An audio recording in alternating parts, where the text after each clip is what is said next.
अस्सलाम वालेकुम। प्रोग्राम दो राय के साथ मैं हूं असद रहीम खान और मेरा साथ देंगे इफ्तिखार शिराजी। 1 जनवरी को बात करनी चाहिए कि 2020 के साल में क्या कुछ पाया, क्या कुछ खोया, क्या कुछ सीख पाए और वो कौन से माजी के तजर्बे थे जो एक बार फिर दोहराने पड़े। जैसे आपने देखा, पाकिस्तान डेमोक्रेटिक मूवमेंट का आगाज़ हुआ 2020 में, जो कि एक 11 सियासी जमातों की तहरीक थी, इत्तेहाद थी। अब हालांकि हुकूमत वक्त ने अक्सर कहा कि ये दरार पड़ गए, ये खदशात हैं उनके आपस में, ये एक सफ़े पे नहीं आ सकते। PDM किसी ना किसी तरह 31 दिसंबर तक तो यकजहत थी, लेकिन उनका जो बयानिया था पाकिस्तान तहरीक इंसाफ के मुतालिक वो बरकरार रहा कि ये एक नाअहल हुकूमत है और इसको अब घर जाना चाहिए। जो एक बुनियादी पॉइंट ऑफ कंटेंशन था वो इस्तीफ़ों के मुतालिक था। PDM कहती गई कि वज़ीर आज़म इमरान खान साहब को इस्तीफ़ा देना चाहिए और फिर आखिरकार ख़ुद मजबूर हो गई ये कहने पे कि हम खुद इस्तीफ़े देंगे। लेकिन हुकूमत वक्त का कहना है कि 2020 तो ख़त्म हो गया लेकिन इस्तीफ़े नहीं मिले, इस्तीफ़े हासिल नहीं हुए सियासी क़यादत को। उस पर बात तो करेंगे। शिराजी साहब, क्वेटा में, गुजरांवाला में, कराची में, मर्दान में, चारों सूबों में सर जलसे हुए और मीनार पाकिस्तान का जो इफ्तिताह हुआ था, मुल्क का इफ्तिताह तो वहाँ से ही हुआ था। PDM भी चाह रही थी कि जिस तरह PTI ने अक्टूबर 2011 में जलसा किया था, मीनार पाकिस्तान में भी एक जलसा हो। Many things to cover sir, लेकिन अगर हम शुरू में एक मैक्रो पॉइंट से ही आगाज़ करें, PDM इस साल के लिए कितनी अहम थी और 2021 में आपको क्या नज़र आता है, कामयाब या नाकाम? बहुत शुक्रिया असद। सबसे पहले तो अपने नाजरीन को मैं साल नौ की मुबारकबाद कहूँगा और इस ख्वाहिश और उम्मीद का इजहार करेंगे कि 2021 बहुत अच्छा हो सबके लिए और बड़ी मुस्बत तब्दीलियाँ देखने को मिलें और पाकिस्तान भी आगे की तरफ बढ़ता हुआ नज़र आए। यकीनी तौर पे जो गुजरा साल है 2020, उसके अंदर बड़ी हैपनिंग्स हुई और जैसे आपने अपने इब्तदाई में भी कहा कि उसमें एक पाकिस्तान के अंदर एक सियासी इत्तेहाद का वजूद में आना, PDM की शक्ल में, गोया कि हम कह सकते हैं कि सियासी जमातों के एंड पे इनिशिएटिव ले किस तरह का इत्तेहाद बनना, शायद लगता है कि PNA के बाद ये दूसरा बड़ा इत्तेहाद हम कह सकते हैं। लेकिन देखा जाए असद तो मैं समझता हूँ कि इसका इनिशिएटिव पीपल्स पार्टी ने लिया था और आपको याद होगा कि 20 सितंबर की जो APC थी, उसके बाद जिस तरह की सूरत हाल बनी, मैं नहीं समझता कि पीपल्स पार्टी सूरत हाल को इस तरफ लेके जाना चाहती थी जिस तरफ मौलाना फजलुर रहमान साहब और मियाँ नवाज शरीफ और उनकी साहबजादी मरियम नवाज साहबा लेके चलना जा रही है। गोया कि वो तसादम की एक राह है जिसके अंदर एक बहरल एक तनाव है, जिसके अंदर एक लड़ाई है, जिसके अंदर डायलॉग की बात हरगिज़ नहीं की जा रही। तो मैं समझता हूँ कि पीपल्स पार्टी का मतम नज़र ये नहीं था और यही वजह है कि जब आज हम 1 जनवरी 2021 को इस इत्तेहाद को डिस्कस कर रहे हैं तो हमें लगता है कि आप तो कह रहे थे कि 31 दिसंबर तक शायद ये मुत्तहिद था, लेकिन मुझे लगता है कि 13 दिसंबर को जो लाहौर का जलसा था उससे पहले ही इस इत्तेहाद के अंदर कहीं ना कहीं हमें दरारें नज़र आ रही थी, जिसका इजहार फिर जाके मरकज़ी मजलिस आमला का जो इजलास हुआ है कुछ रोज़ पहले कराची में पीपल्स पार्टी का, उसमें खुल के इजहार किया गया है। गोया कि मौलाना फजलुर रहमान साहब जो कह रहे हैं या मियाँ नवाज शरीफ साहब जो कह रहे हैं कि एक एग्रेसिव मोड में आगे बढ़ा जाए, इस्तीफ़े दिए जाएँ, पार्लिमान को मुअत्तल कर दिया जाए, एक कॉन्स्टिट्यूशनल क्राइसिस पैदा कर दिए जाएँ, पीपल्स पार्टी शायद उस तरफ जाने के लिए हरगिज़ तैयार नहीं है और यही वजह है कि उन्होंने इसका खुल का इजहार किया कि इस्तीफ़े बहरहाल ऑप्शन नहीं हो सकता। और जैसे हमने अपने इब्तिदाई में भी बिलावल भुट्टो साहब का वो साउंड बाइट भी सुना है जिसमें वो कह रहे हैं कि बेहतर ये हो कि पार्लिमान के अंदर जंग लड़ी जाए और इस हुकूमत को वहाँ पे टफ टाइम दिया जाए। तो मैं समझता हूँ कि पीपल्स पार्टी की भी तारीख यही रही है, कभी भी उसने इस तरह की सियासत नहीं की जिसमें सड़कों पे निकला जाए और तशद्दुद को हवा दी जाए। और हम बार बार ये बात असद कर रहे थे कि पीपल्स पार्टी के अगरचे अपनी जगह पे स्टेक्स हैं, गोया कि सिंध के अंदर उनके पास हुकूमत है, अब वो समझ रहे हैं कि जब सेनेट के इलेक्शन होंगे तो 8-9 नशिस्तें उनकी झोली में आएंगी और इसी तरह इस सारे पार्लिमानी प्रोसेस से वो बाहर नहीं आने जाते। उनको याद है कि जब ज़िया-उल हक के दौर में गैर जमाती बुनियादों पर इलेक्शन हुए थे उस इलेक्शन का जब पीपल्स पार्टी ने बायकॉट किया था तो कितना बड़ा नुकसान हुआ, कितनी बड़ी उन्होंने पॉलिटिकल स्पेस जो है वो अपने लिए श्रिंक की। तो मैं समझता हूँ कि माजी के इतने तजुर्बात, और फिर मैं बार बार ये बात अपने हम शो में कई दफ़ा मैं कह चुका हूँ कि एंटी स्टैब्लिशमेंट जो स्टैंस है पीपल्स पार्टी ने अमलन उसको अपनाया भी है और उसका मज़ा भी चखा है। तो मैं समझता हूँ कि अब वो JUFA हो या मुस्लिम लीग नून, ये अब इसकी इब्तदा कर रहे हैं, पीपल्स पार्टी इसको आजमा चुकी है। तो मेरा ख्याल है कि उनको इस बात का बड़ा अच्छा इदराक है कि ये मुनासिब वक्त नहीं है कि अब तसादम की तरफ जाया जाए, और यही वजह है कि अब पीपल्स पार्टी लीड करती हुई नज़र आ रही है और दीगर जमातों को समझा रही है। और मोर इम्पॉर्टेंटली, अगरचे वो फंक्शनल लीग की तरफ से इनिशिएटिव लिया गया है, पीर पगारा साहब की तरफ से, मोहम्मद अली दुरानी साहब जो मुलाकातें कर रहे हैं, लेकिन आपको इस बात का अंदाज़ा होना चाहिए कि शहबाज शरीफ साहब ने अगर एक कॉल पे उनसे मुलाकात के लिए हामी भर ली, या फिर सियासत के बड़े खिलाड़ी मौलाना फजल रहमान साहब ने भी उनसे मिलना मुनासिब समझा, तो फिर आप इस बात का भी आपको अंदाज़ा होना चाहिए कि वो बयान भी बड़ा कोई पैगाम भी बड़ा तगड़ा लेके गए हैं, और ये बड़े तगड़े किसी शख्स की तरफ से, शख्सियत की तरफ से, इदारे की तरफ से पैगाम भेजा गया है।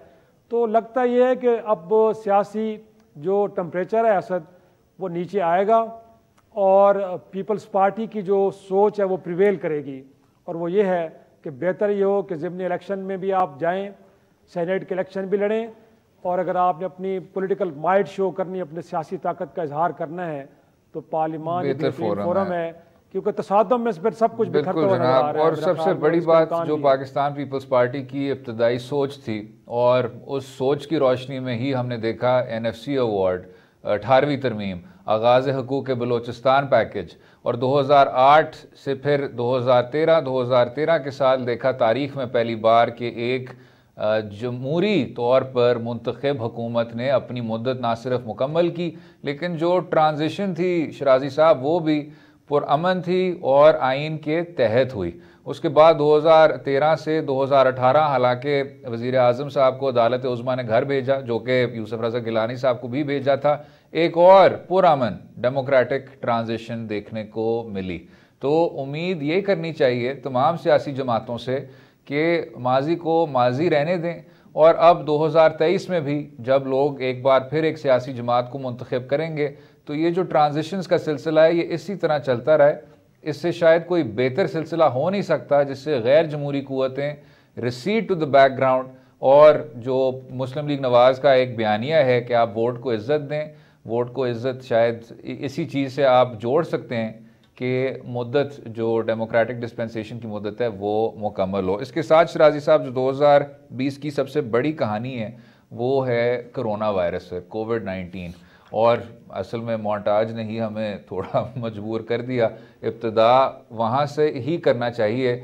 शायद कभी इंसानी तारीख़ ना हुआ हो कि दुनिया भर में लॉकडाउन्स के आलम, जो मईशत है इतनी बुरी तरह मुतासर हो। जब लोग कोई मुवाजना करते हैं तो दूसरी जंग अजीम से करते हैं कि इतना ज़्यादा आपका सोशल फैब्रिक ना सिर्फ बिखर गया हो, लेकिन इंसानी जानों में कीमत देनी पड़ी। मईशत, माशरा, कोई ऐसा सर शोबा नहीं है इंसान का जो इंसान ताल्लुक़ रखे जिस चीज़ से कि वो मुतासर ना हुआ हो। तो उसमें sir Pakistan has been I think more fortunate. अभी तक हमारे जो मेडिकल हेल्थ प्रोफेशनल्स हैं वो बहुत ज़्यादा क्लैरिटी से तो नहीं बता सके कि बुनियादी वजूहात क्या थे, हालांकि वो भी हमें इन टाइम वाज़ेह हो जाएंगे। लेकिन ना सिर्फ पहली लहर उतनी नुकसानदेह नहीं थी जिस तरह, अगर मिसाल के तौर पे आप देखें ईरान में जो कुछ हुआ, हिंदुस्तान में जो कुछ हुआ, और ये ख़ित्ते में ही ममालिक हैं, चीन से तो खैर इस वायरस ने ओरिजिनेट किया था। दूसरी लहर में भी हालांकि एहतियात करने की अशहद ज़रूरत है सर।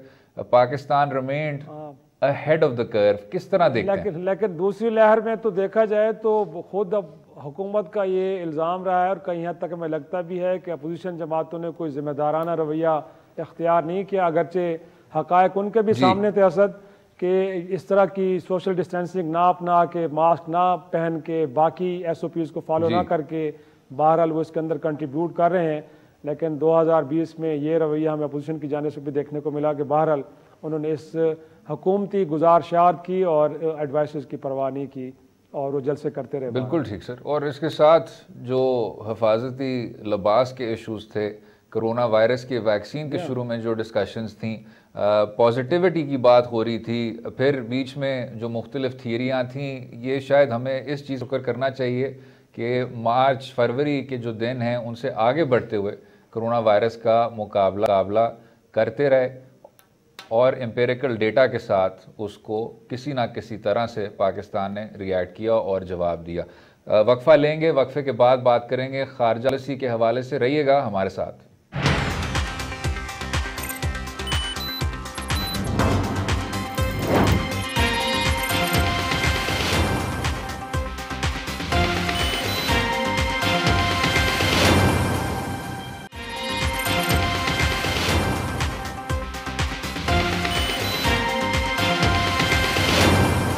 वेलकम बैक टू दो राय। खारजा पॉलिसी का महाज भी खसूसी तौर पे सरगर्म रहा 2020 में।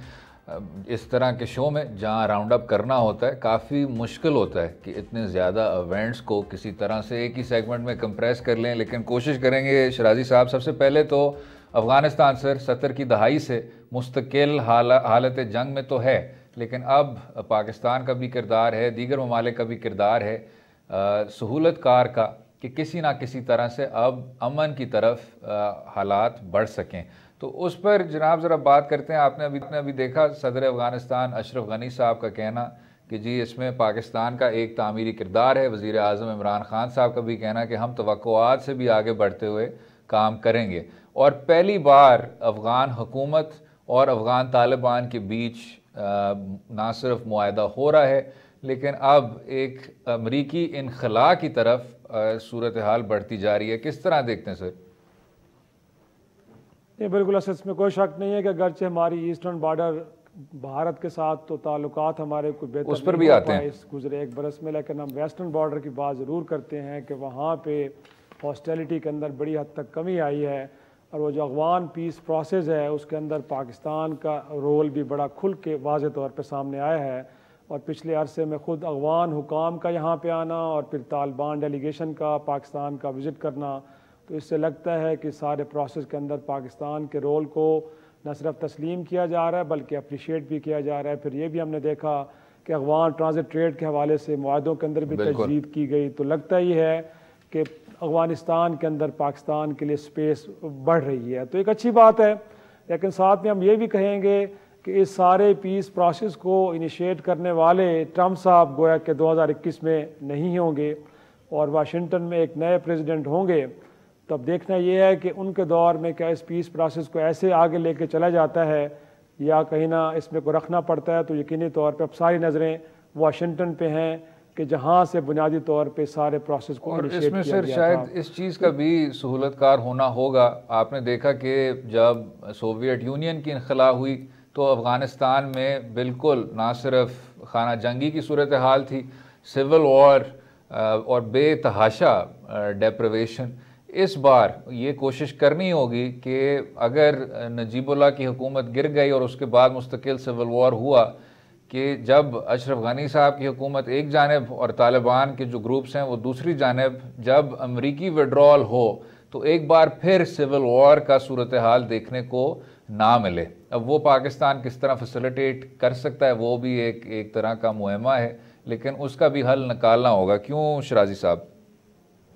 नहीं, यकीनन मेरे ख्याल में इसमें तो कोई शक नहीं। और अब मौजूदा सूरत हाल में शायद कोई भी पाकिस्तान समेत रीजन के बाकी ममालिक भी सिविल वॉर की कैफियत वहाँ पे अफोर्ड नहीं करते। आपने देखा है कि इस प्रोसेस के अंदर अब कुछ और प्लेयर्स भी हैं, जिसके अंदर हम चीन की मिसाल देखते हैं। चीन एक बहुत इंपॉर्टेंट प्लेयर है जो अफगानिस्तान के अंदर एक सेटलमेंट के लिए अपना रोल प्ले कर रहा है। तो मैं समझता हूँ कि माजी को नहीं दोहराया जाएगा और माजी के तजर्बात भी तमाम ममालिक के सामने हैं। और बिलखसूस जब ख़ित्ते के ममालिक के स्टेक्स बहुत ज़्यादा हों इस सारे प्रोसेस के अंदर, तो मेरा ख़्याल में वो पाकिस्तान हो, वो ईरान हो, वो चाइना हो, वो रशिया हो, तो मेरा ख़्याल में कोशिश यही होगी कि वहाँ पे इस तरह का कोई वैक्यूम ना छोड़ा जाए जिसके नतीजे में वहाँ पे फिर जो ग्रोह है वहाँ के वो एक दूसरे के खिलाफ सफारा हो जाएं। तो इस बात की यकीन दहानी भी ली जा रही है और इस तरह के कुछ एग्रीमेंट्स इन राइटिंग भी लिए जा रहे हैं। और होपफुली लगता ये है कि एक पॉलिटिकल प्रोसेस के जरिए वहाँ पे जो भी तब्दीली आनी है, हो जाएगा। जो लोग समझते हैं कि वहाँ पे नुकता शायद ये है जनाब के गैर मुस्तहकम अफगानिस्तान से पाकिस्तान भी गैर मुस्तहकम हो सकता है। उसके इस्तेहकाम के लिए रियासत पाकिस्तान को भी उतनी ही जद्दोजहद करनी चाहिए। नेक्स्ट पॉइंट शराजी साहब, इज़राइल हर 2-4 साल बात होती है और ख़ुसूसी तौर पे परवेज़ मुशर्रफ साहब के दौर में बात की जा रही थी। परवेज़ ने एरियल शरोन से मुलाकात की, कसूरी साहब ने मुलाकात की इज़राइल के वज़ीर ख़ारजा से कि जी अब पाकिस्तान इज़राइल को तस्लीम करेगा। इस बार मोमेंटम कुछ ज़्यादा था क्योंकि जो UAE की मिसाल थी, बहरीन की मिसाल थी, सूडान की मिसाल थी, जो कि सब ये डोनाल्ड ट्रंप की इंतज़ामिया ने ब्रोकर किए थे, लेकिन पाकिस्तान की जानिब हालांकि कुछ आवाज़ें थीं द यूजुअल सस्पेक्ट्स जो बहुत कह रहे थे कि करें तस्लीम, रिकग्नाइज़ करें, बेतहाशा फ़वायद हैं। कभी बताया नहीं कि वो बेतहाशा फ़वायद क्या थे, लेकिन इसमें हुकूमत वक्त का बयानिया शायद बिल्कुल दुरुस्त था कि जब तक एक वायबल 2 स्टेट सोल्यूशन नहीं होगा, जब तक फ़लस्तीनियों को अपनी ज़मीन और अपनी एक ख़ुद मुख्तार रियासत नहीं मिलेगी तो पाकिस्तान का कोई फ़ायदा नहीं है। पाकिस्तान को कोई अपना there is no use for Pakistan to recognise Israel. याद रहे सर कि जो कश्मीर का भी जो मरकज़ी इशू है वो यही है कि हक़ के ख़ुद इरादियत हर एक कश्मीरी शहरी को हासिल होना चाहिए। जब आप इज़राइल को तस्लीम कर लेंगे एक वायबल पैलेस्टीनियन स्टेट से पहले, तो आप शायद वो बयानिए को भी खो बैठे।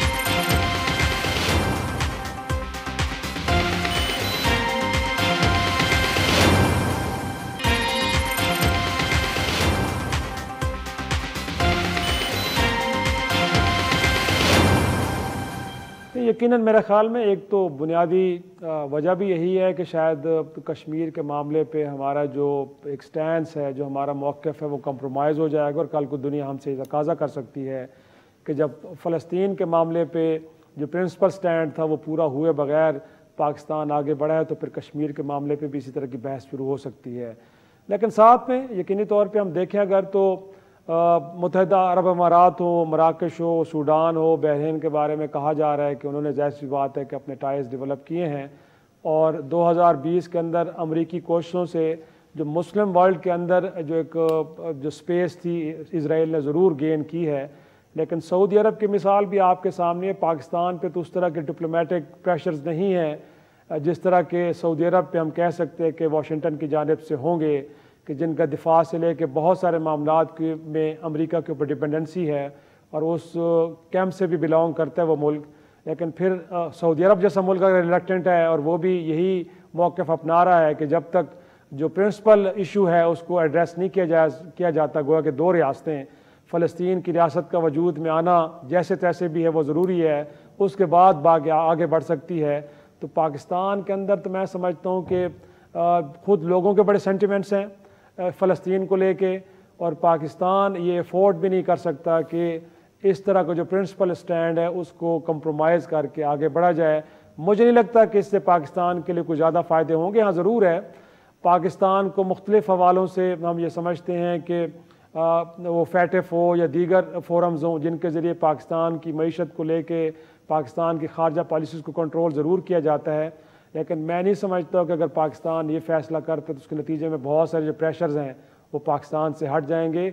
उन प्रेशर्स की वजूहात कुछ और हैं और वो ऑन रहेंगे और ये मेरे ख़्याल में हुकूमत भी समझती है कि इस तरह का फ़ैसला करने से एक तो ये कि एट होम कोई अगर घर के अंदर एक डिस्टर्बेंस का माहौल पैदा हो जाएगा जो पाकिस्तान हरगिज़ से अफोर्ड नहीं करता और फिर डिप्लोमेटिक या जो मईशत के फ्रंट के ऊपर मुझे नहीं लगता कि बिल्कुल ऐसे ही जनाब, ना तो कोई वाज़ेह फ़वायद हैं और अगर आप सिर्फ डोमेस्टिकली देखें तो नुकसान ही नुकसान है। लेकिन आखिर में जनाब अगर हम इसके मुतज़ाद की बात करें कि जहां आपको जितनी मर्ज़ी आप जारहाना रवैया अपनाएं तो वो असल में आपके डोमेस्टिक कंस्टिट्यूंसी के लिए बड़ा मुस्बत साबित होता है, तो वो हिंदुस्तान है सर। जब से नरेंद्र मोदी मुंतखब हुए तो एक बहुत ही फार राइट हिंदुत्व एजेंडा सामने रखते हुए पाकिस्तान को एक बहुत ही अग्रेसिव लेंस के ज़रिए देखना, वो इलेक्टोरल वोट्स में बार बार तब्दील हुआ है। 2014 में भी और ख़ुसूसी तौर पे 2019 में भी।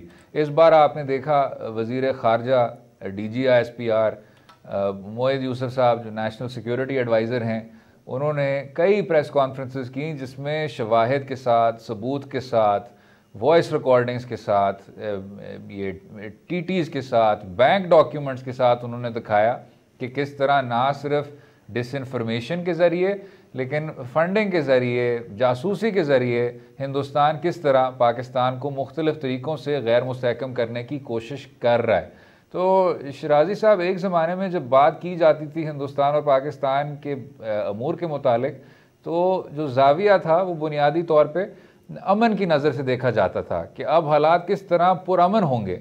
लेकिन अब तो जो सिचुएशन है वो सिर्फ यही रह गई है कि किस तरह एक हिंदुत्वा रजीम से डट के हम जंग को किस तरह अवॉइड करें। क्या कहते हैं? लेकिन असद, मैं समझता हूँ कि अपरेंटली तो ऐसा था, ज़ाहिरन ऐसा था कि शायद हम पीस की बात कर रहे हैं, हम दोस्ती की बात कर रहे हैं, हम माजी को भुलाना चाह रहे हैं। लेकिन देखा जाए तो 71 से ले के अब तक जो हिंदुस्तान का कंडक्ट है वो तो मुझे नहीं लगता कि उसके अंदर कहीं दोस्ती का हमें कोई एलिमेंट नज़र आता है। बुनियादी तौर पे दोस्ती की आड़ में पाकिस्तान को कमज़ोर से कमज़ोर। अच्छा, ये आपको एक नई नस्ल परस्त और कौम परस्त लहर नहीं लगी? ये आपको लगता है कि 50 साल का इशू है? नहीं, यकीनन मैं समझता हूँ कि उसके अंदर शिद्दत जरूर आई है, लेकिन कुछ लोग कहते हैं कि शायद कांग्रेस की अप्रोच डिफरेंट थी। मैं समझता हूँ कि कांग्रेस की अप्रोच भी कहीं ना कहीं जरूर इन्हीं के साथ मुनाफिकाना ज्यादा थी, और आज उसके अंदर हमें उसके अंदर आज हमें अग्रेसिवनेस नजर आ रही है। और सिर्फ यहाँ तक नहीं है, बल्कि इलाके के अंदर जो हेजिमोनियल अप्रोच के साथ उन्होंने लद्दाख के अंदर जो हिंदुस्तान ने कदम उठाया खुद चीन के खिलाफ, वो भी तो देखें। बुनियादी तौर पे सिर्फ एंटी पाकिस्तान डिजायर्स नहीं थे, बल्कि रीजन के अंदर उन्होंने एक और पड़ोसी मुल्क को जिनके साथ उनकी एक जंग भी हो चुकी है माजी में, उनको भी एक तरह से उन्होंने छेड़ा है। और वहाँ पे भी उन्होंने जाहिर सी बात है कि एग्रेसिव अप्रोच अपनाई। और मैं समझता हूँ कि इससे भी लगता ही है कि पाकिस्तान को ही फ़ायदा हुआ है कि इससे चीन की आंखें भी मज़ीद खुली हैं और उनको भी लगा है कि हिंदुस्तान न सिर्फ पाकिस्तान के लिए एक बहुत बड़ा थ्रेट है, बल्कि उनके लिए भी एक थ्रेट बनता जा रहा है।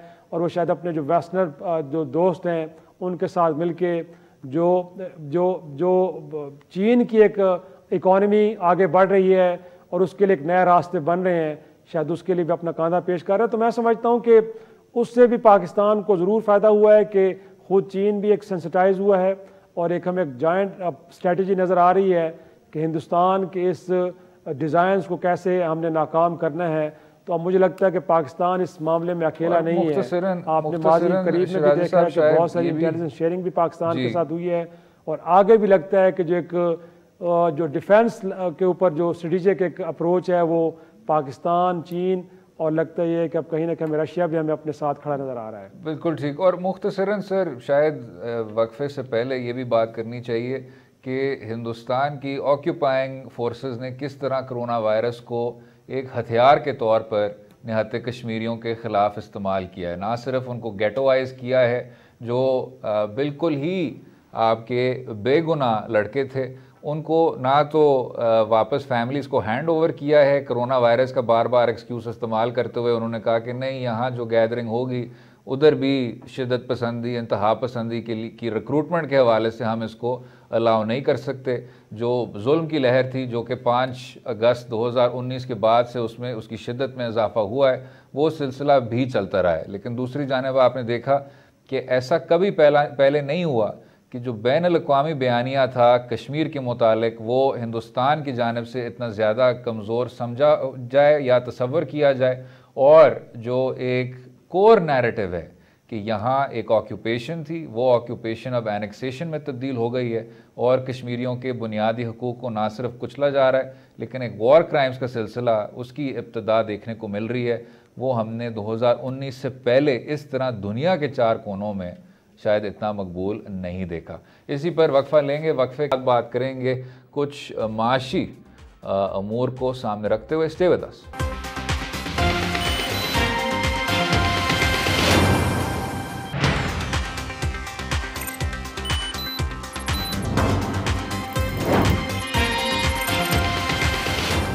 वेलकम बैक टू दो राय। बात करेंगे कोरोना वायरस, जो कि दुनिया भर में इतना बड़ा मसला था, उसने मईशत को भी बेतहाशा मुतासर किया, ना सिर्फ मशरक़ में लेकिन खसूसी तौर पर मगरब में भी। हुकूमत वक्त की साल भर कोशिश यही थी कि किसी ना किसी तरह से माशी सतह पर बहाली हो, किसी तरह से माशी सतह पर जो सबसे कमज़ोर तबका है उसको किसी तरह से प्रोटेक्ट किया जाए। अब शुरू में ही वज़ीर-ए-आज़म इमरान खान साहब का कहना था कि दहाड़ी लगाने वाला, रेडी लगाने वाला, उसको हमने किसी तरह से महफूज रखना है, और अगर हम बहुत संजीदा लॉकडाउन करेंगे तो सबसे ज़्यादा नुकसान उसको होगा और उन लोगों को होगा जो गुर्बत की लकीर से नीचे रहते हैं। जनाब शराजी साहब, जो अब पीटीआई का बयानिया है और हम पीडीएम का इसके जो मुखालिफ बयानिया है उसको भी डिस्कस कर चुके हैं कि नहीं, हुकूमत असल में पूरी तौर पे नाकाम हो गई है, और अगर आप बेसिक कमोडिटी प्राइसेस को देखेंगे, उनकी कीमतों को देखेंगे, तो वहाँ ही आपको इसका रिपोर्ट कार्ड या इसका नतीजा मिल जाएगा।